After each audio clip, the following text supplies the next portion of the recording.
Au nom du Père et du Fils et du Saint-Esprit. Amen. La paix de Jésus soit dans votre maison, sa paix et sa joie. Alléluia. Bonne et sainte année à ceux qui passeraient par là, à qui je ne l'ai pas déjà souhaité. Alléluia. Nous lisons le Saint Évangile selon Saint Jean,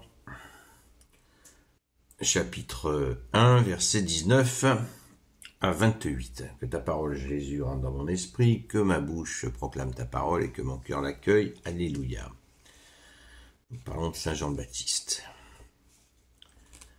Saint Jean-Baptiste présente Jésus, l'agneau de Dieu. Voici donc le témoignage de Jean lorsque les Juifs de Jérusalem lui envoyèrent des prêtres et des Lévites pour lui demander « Qui es-tu » ? Quand Saint Jean, l'évangéliste, parle de Jean, il parle de Jean le Baptiste. Jean le Baptiste, le dernier prophète qui annonce Jésus. Voici donc le témoignage de Jean lorsque les Juifs de Jérusalem lui envoyèrent des prêtres et des Lévites pour lui demander « Qui es-tu » ? Jean répondit, sans cacher la vérité, il déclara « Je ne suis pas le Christ ». On lui demanda « Qui es-tu donc ? Es-tu Élie ?» Il dit « Non. Es-tu le prophète ?» Il répondit « Non. » Les envoyés alors lui demandèrent « Qui es-tu donc ? Nous devons donner une réponse à ceux qui nous ont envoyés. Que dis-tu de toi-même » Jean répondit « Je suis, comme l'a dit le prophète Isaïe, la voix qui crie dans le désert, préparez un chemin droit pour le Seigneur. » Ceux que l'on avait envoyés étaient des pharisiens et lui demandèrent encore « Pourquoi baptises-tu si tu n'es ni le Christ, ni Élie, ni le prophète ?» Jean leur répondit « Je donne un baptême d'eau, mais au milieu de vous, il y a quelqu'un que vous ne connaissez pas. Bien qu'il vienne après moi, je ne suis pas digne de lui enlever la chaussure. » Cela se passait à Béthabara, au-delà du Jourdain, là où Jean baptisait. Merci Jésus, alléluia.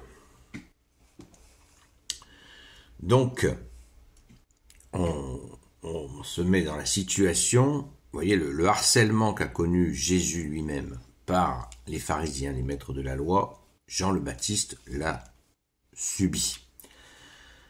Il a subi un interrogatoire qui était donc des gens qui étaient venus de Jérusalem, du temple, pour le mettre sur le grill, comme on dit, et lui poser toutes ces questions.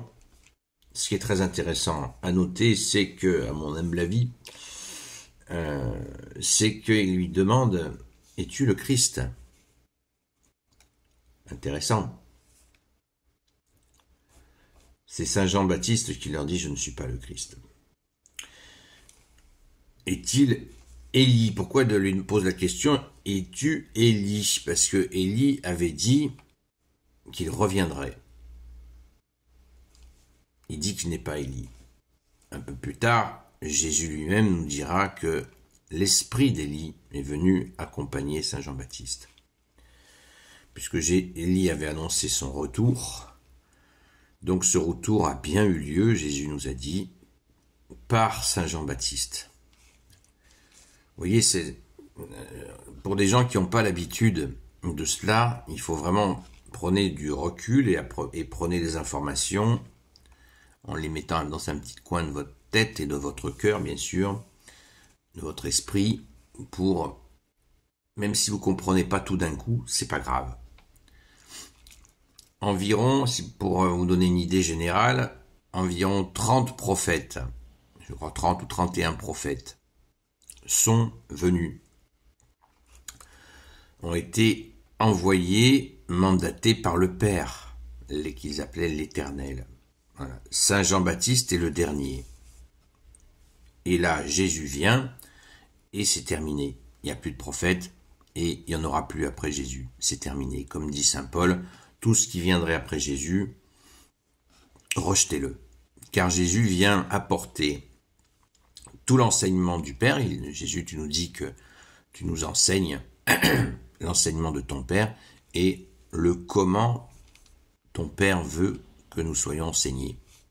La forme et le fond. le fond et la forme. Merci Jésus. Merci à ton Père très bon, merci à l'Esprit Saint, qui est donc la relation entre toi et ton Père.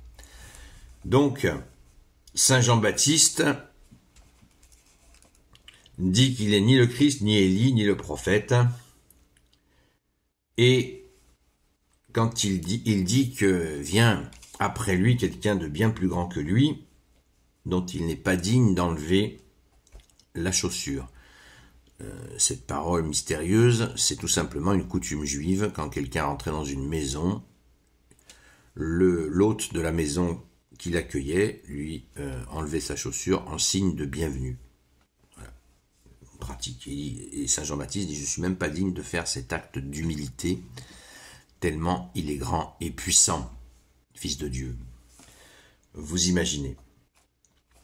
Voilà. Donc, c'est un moment charnière où Saint Jean-Baptiste doit se justifier de qui il est. C'était vraiment courant, et ça l'est encore de nos jours. En Israël, il y a des gens qui attendent un Messie imaginaire, et chaque année, il y a des faux Messies qui pointent leur nez et qui disent qu'ils vont arriver à Pâques. Ça y est, il arrive, et puis bon, ça tombe à l'eau.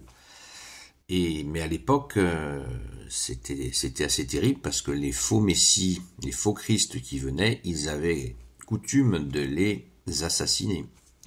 D'ailleurs, Jésus n'a pas échappé à cette règle. Terrible. Mais ils n'ont pas voulu reconnaître les œuvres de Jésus, qui pourtant leur prouvaient que lui n'était pas un usurpateur, puisqu'il avait les œuvres. Comme Jésus l'a dit de lui-même, les aveugles voient, les sourds entendent, les muets parlent, les boiteux marchent, et même les morts ressuscitent. Mais malgré les œuvres, ils se sont entêtés. Mais heureusement, merci Jésus, la mort n'a eu aucun effet sur toi, Jésus, tu es ressuscité. Alléluia. Gloire soit au Père et au Fils et au Saint-Esprit, maintenant et toujours et pour l'éternité. Amen. Ô Jésus, toi qui peux tout et qui portes tout, toi le Sauveur, toi l'Emmanuel, je te confie toutes celles et ceux qui regarderont cette vidéo, ainsi que leurs proches, selon ta seule volonté, ô Jésus. Sainte Marie, Reine des cieux, toi l'Immaculée Conception, toi qui écrases le serpent, toi qui es la lune sous tes pas, toi notre Mère, Notre-Dame. Saint Joseph, toi le juste et le saint, toi le sage, toi la terreur des démons, toi le saint gardien de la Sainte Église catholique apostolique. Sainte Marie-Madeleine, notre chère Sainte Patronne, et vous tous les saints et saintes amis de Jésus, je vous confie toutes celles et ceux qui regarderont cette vidéo, ainsi que leurs proches, selon ta seule volonté, ô Jésus.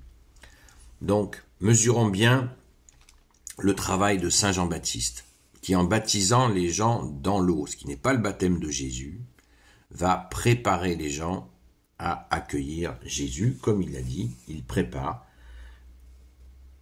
Saint Jean-Baptiste dit de lui-même, « Je suis, comme l'a dit le prophète Isaïe, la voix qui crie dans le désert, préparez un chemin droit pour le Seigneur. » Pour les Juifs de l'époque, Seigneur, c'était aussi une autre façon de parler de Dieu. Voilà. Donc, Saint Jean-Baptiste a bien préparé le chemin du Seigneur Dieu, Jésus le Christ Jésus. À très vite.